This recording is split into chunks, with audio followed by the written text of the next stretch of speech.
অশোকাষ্টমী উপলক্ষে ঐতিহ্যবাহী শৈবতীর্থ ঊনকোটিতে বাড়ছে দর্শনার্থীদের ভিড়। আগামী 25 ও 26 মার্চ অনুষ্ঠিত হতে চলা বার্ষিক মেলাকে কেন্দ্র করে ইতিমধ্যেই উৎসবের আমেজে মুখর হয়ে উঠেছে গোটা এলাকা। প্রশাসনের তরফ থেকে মেলাকে সুষ্ঠুভাবে পরিচালনার লক্ষ্যে জোর কদমে চলছে পরিষ্কার পরিচ্ছন্নতার কাজ। মন্দির চত্বর ও আশপাশের এলাকাকে দর্শনার্থীদের জন্য উপযোগী করে তোলার পাশাপাশি নিরাপত্তা ব্যবস্থাও জোরদার করা হচ্ছে। রবিবার ঊনকোটিতে গিয়ে দেখা যায় রাজ্য ও বহির্রাজ্য থেকে আগত অসংখ্য দর্শনার্থীর ভিড়ে সরগরম হয়ে উঠেছে এই ঐতিহাসিক তীর্থস্থল। हम लोग बम्बई से आए हैं। कब आए थे? हमको आज 3 दिन हो गया। कहाँ त्रिपुरा में कहाँ आपने घूमा? त्रिपुरा में हम लोग ने जितना वहाँ के जितने भी प्लेस है, टेम्पल है, फिर महल है, वो सारा चीज़ हम लोग ने नीरमहल चेक जाके आए। वहाँ की जो लोकल साइट सीइंग है वो सब हमारे हो गए। आज ये लास्ट था अभी, और कल सुबह का फ्लाइट है फिर हमारा जाने का। यहाँ पे 25 तारीख को अशोकाष्टमी मेला होता है, आप जानते हैं? नहीं, इस मेले के बारे में कुछ पता नहीं था, लेकिन हमारी ऑलरेडी टिकट बुक्स है ना, इसके लिए हम लोग कल निकल रहे हैं। और हम लोग 10 कपल का ग्रुप है पूरा। और कैसा लगा आपको? बहुत अच्छा, बहुत बढ़िया है।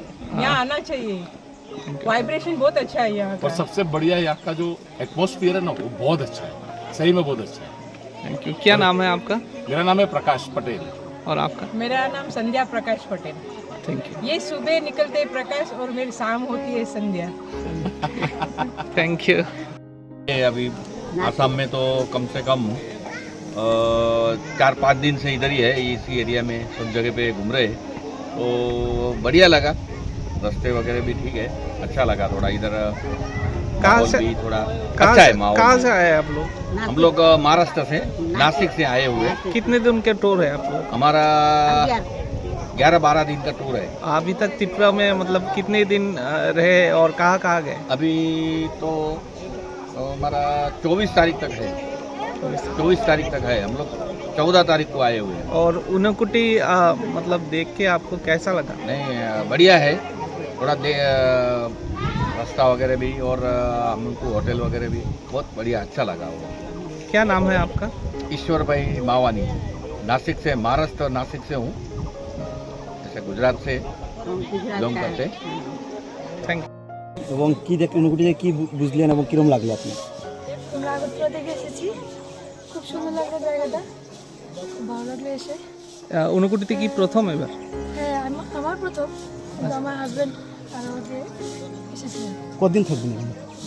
বিকালে চলে যাবো।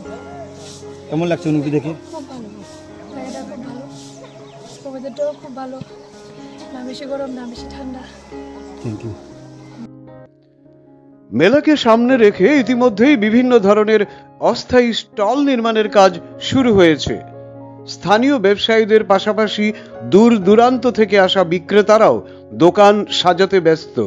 ফলে মেলাকে ঘিরে ব্যবসায়ী মহলেও ব্যাপক উৎসাহ লক্ষ্য করা যাচ্ছে। তবে ঊনকোটিতে জল ও বিদ্যুৎ পরিষেবার বিষয় নিয়ে ক্ষোভ প্রকাশ করেন জনৈক ব্যবসায়ী। সংখ্যা কিন্তু কমছে না, লোক সংখ্যা প্রচুর সংখ্যক লোক সংখ্যা হয়ে যাবে। তারপরে তীর্থস্থান, বাইরে থেকে নিজের স্টেট থেকেও হয়, বাইরের স্টেট থেকে অনেক লোক হয়, ব্যবসায়ীও হয়, নানা রকম আনন্দ করতে করা যায় মানুষেরা সব কিছু। মেলাকে কেন্দ্র করে মানে কি আশা করতেছেন এবার আপনার? মেলারে কেন্দ্র করে তো ঠিক আছে, বিজনেস তো হইবই, নানান রকম লোক তো আইতে আছে বা নানান দোকানপাট আইতে আছে, প্রচুর সংখ্যক দোকানপাট হয় নিজের স্টেটের, বাইরের স্টেটের। পানীয় জল এবং বিদ্যুৎ নিয়ে কি বলবেন? পানীয় জল আর বিদ্যুৎ এই দুইটা জিনিসের খুব সংকটই থাকে। এমনিতে একটু বাতাস দিলে তো কারেন্টটা চলে যাবে, আর জলের তো প্রচণ্ড সংকটে হওয়ার মতো বলার মতো কিছু ব্যাপার না। গত বছর কুণ্ডে পর্যাপ্ত জল না থাকায় অনেক দর্শনার্থীকেই স্নান না করে ফিরে যেতে হয়েছিল। তবে এবছর পরিস্থিতি ভিন্ন। সাম্প্রতিক বৃষ্টিপাতের ফলে কুণ্ডে জল উপচে পড়ছে, যা দর্শনার্থীদের জন্য বাড়তি আকর্ষণ হয়ে উঠেছে। ফলে এবছর আর কাউকে নিরাশ হয়ে ফিরতে হবে না বলেই আশাবাদী আয়োজক ও স্থানীয়রা। জানা গেছে 25 মার্চ বিকেলে মেলার আনুষ্ঠানিক উদ্বোধনের পর সারা রাত ধরে চলবে বিভিন্ন ধর্মীয় ও সাংস্কৃতিক অনুষ্ঠান। পরদিন মেলা চলবে সমান উৎসাহে। সব মিলিয়ে শৈবতীর্থ ঊনকোটিকে কেন্দ্র করে পর্যটন ও ধর্মীয় আবহে নতুন করে প্রাণ ফিরে পেয়েছে ঊনকোটি জেলা। অনুপম পালের রিপোর্ট,